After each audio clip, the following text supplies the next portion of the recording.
वैसे तो कबीर दास के सारे दोहे ही एक से बढ़कर एक हैं। उनके सारे विचार, उनके सारे थॉट एक से बढ़कर एक हैं। और मैं कबीर दास में बहुत ही ज़्यादा डीपली मैं कबीर दास के दोहों को पढ़ता हूँ, उसको समझता हूँ। उन सब में से मेरा एक जो सबसे फेवरेट और जो सबसे अच्छा जो थॉट है, जो दोहा है उनका, मैं आपसे आज शेयर कर रहा हूँ। आप इस दोहे को गौर से सुनिएगा और समझिएगा।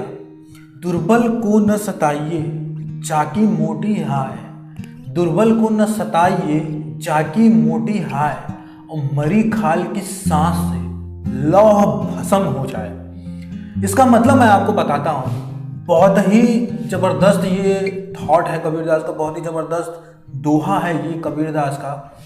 इसमें कबीर दास कह रहे हैं कि दुर्बल को न सताइए जाकी मोटी हाय।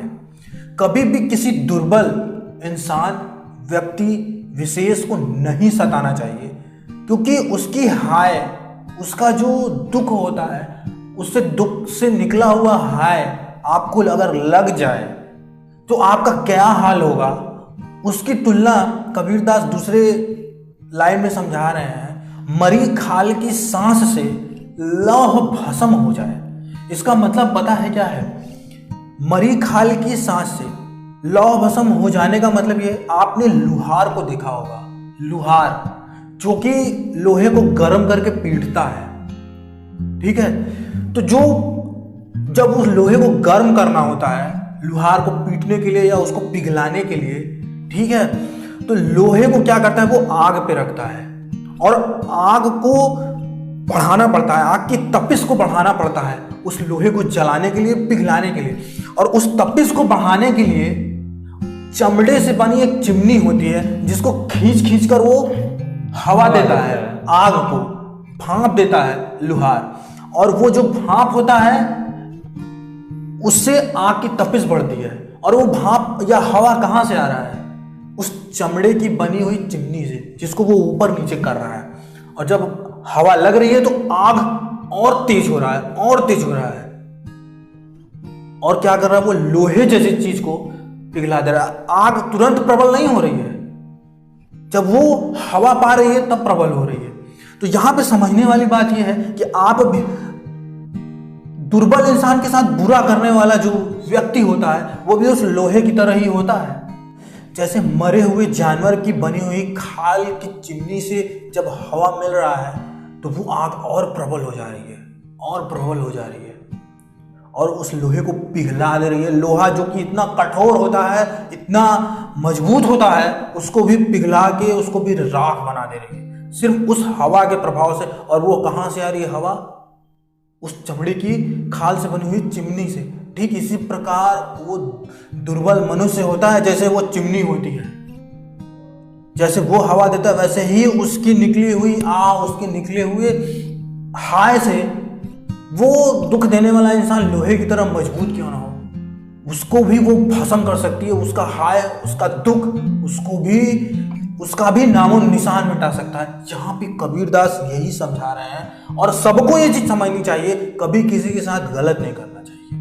नॉर्मल सबको पता है कि कभी किसी के साथ गलत नहीं करना चाहिए, फिर भी लोग गलत करते हैं। तो इस चीज को हम लोग को रियल लाइफ से अगर कनेक्ट करना है तो आप हमारे व्यूअर्स को कैसे समझाएंगे कि लोग समझ सके कि किसी भी तरह से किसी के भी साथ गलत नहीं करना चाहिए। देखिए कबीरदास जी की इस दोहे से जो सबसे सही चीज निकल के आ रही है, पता है क्या है वो? जो सबसे एक शब्द में मैं आपको बोल रहा हूं, सहनशीलता, टॉलरेंस। मैं टॉलरेंस की बात कर रहा हूं। क्या सपोज करिए कि किसी इंसान के साथ कभी गलत किया गया है, किसी ने गलत किया, ठीक, और वो उस चीज को सह गया। यहां पे दो चीज और देखने वाली है।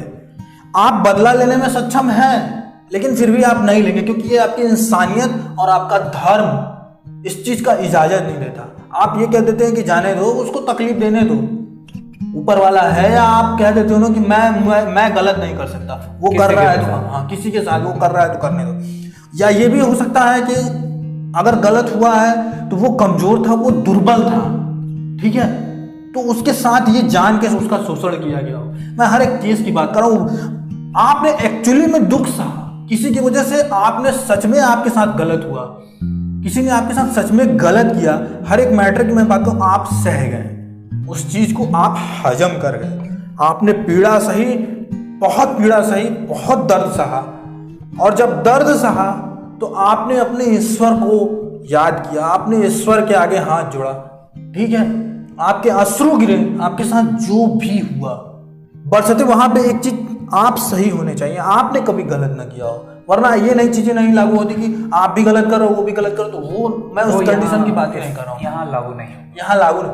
आप अगर सही हैं, आपके साथ सच में किसी ने गलत किया, तो मैं आपको बता रहा हूं, जिसने आपके साथ गलत किया है, ये नियति, आप हट जाएंगे, आप समय का भी कोई ठीक नहीं, ये नियति, उसकी नियति, उसका समय ही उससे उसका हिसाब लेगा, और जब वो नियति और उसका समय उससे इस चीज का हिसाब लेगा जो कि उसने आपके साथ गलत किया, तो वो नियति और वो समय उस इंसान को न संभलने का मौका देगा, न रोने का मौका देगा। ये इतना खतरनाक होता है। यही नहीं, एक चीज मैं और आपको बताता हूं, यदि वास्तव में कोई दुर्बल मनुष्य है और उसके साथ सच में गलत किया गया है, तो याद रखिए, उसकी आत्मा से निकला हुआ हाय, उसकी आत्मा से निकला हुआ दुख देने वाले इंसान का विनाश कर सकता है। कबीरदास अपने दोहे में यही समझा रहे हैं। इसीलिए कभी किसी के साथ गलत ना करें, जहां तक हो